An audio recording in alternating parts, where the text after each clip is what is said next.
Today, I wanted to share the most common revisions that I get while working on a TV show at an animation studio.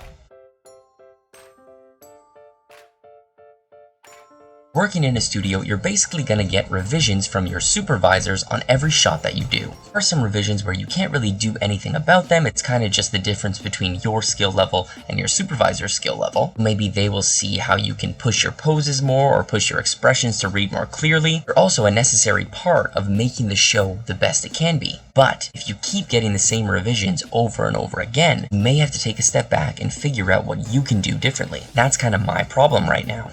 So my plan is, hopefully, by making this video and saying these revisions out loud, I can be more focused on them and stop making these mistakes. And these are kind of relatively small things, but the small things add up, and when you have 2 weeks or really tight deadlines to finish your shots, the less revisions you get, the better. So I can't show you the exact scenes I'm working on, but I can show you some examples of the revisions. So the first revision I get a lot is called a match cut, or hooking up your current shot to the previous one or the one after it. Because a show is made up of different shots, right? And the continuity needs to make sense for the show to make sense to the viewer. A very easy example to follow is something like this. So in our shot here, we have our blue character who's smiling like this. And then in our next shot, it's a wider angle of the same characters. So his expression needs to match the previous one, so he needs to be smiling in both of them. Here's another example, it's more of an action shot. So we have our character here holding his sword like a baseball bat. If we step through,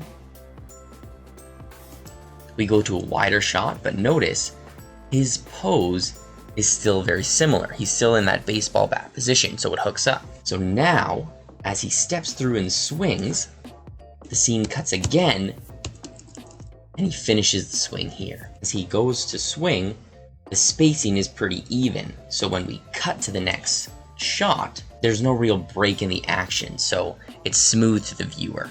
Match cuts can really apply to anything, from expressions, props, poses, and even movement. There are a few things that I can do going forward to make sure that my shots match up a little bit better with each other. The first thing is having better communication with the other animators on my team. There's a lot of us, and we don't get assigned shots in any particular order. I could be assigned a shot, and another animator could be assigned a shot that comes right after. I think a good habit to get into is to shoot them a message even before I start posing the scene, so we're on the same page that way. Communication is key. And the next thing I think is having the storyboards or the animatic open while I'm posing my scene. Not the one for my specific shot, but the one for the entire episode. So this way I can see the shots in sequence and I won't forget that I'm animating more than just a single shot. Second thing I get called on a lot is staying on model. So basically each character has their own model sheet, and it's made before animation even starts. As an animator, you need to follow this model sheet because the designers put a lot of time into these designs, right? So here I have all the different views of this character.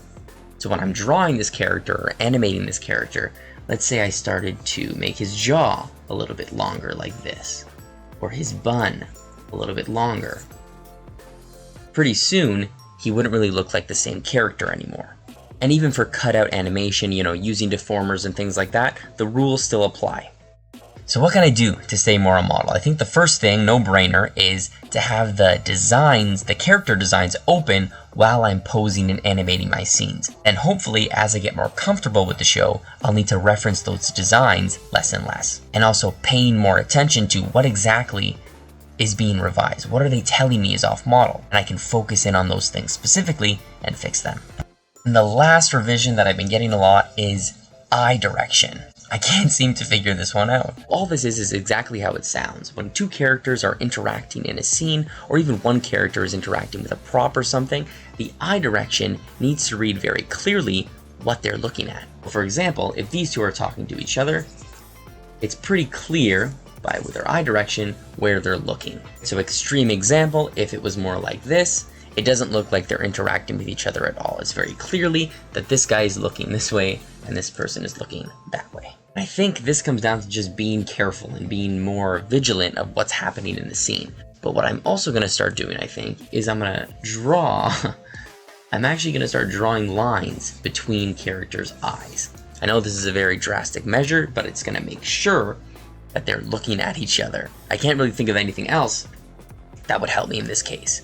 If anyone else has a good way that they like to check their character's eye directions and make sure it's right, leave it in the comments. I'd actually love to hear what it is. So that's it. Those are the 3 things that I get called on the most at my studio: match cuts, staying on model, and eye direction. Hopefully, I can start improving and get those revisions less and less. Because they're small things, they're easy to fix. I just need to make sure that I'm paying more attention to them when I'm posing my scene. So thanks for listening, everyone. Hopefully this gave you some insights as well on what kinds of revisions you get when working in a studio. Just about out of time here. Thanks for watching, and I'll see everybody in the next video. Happy animating!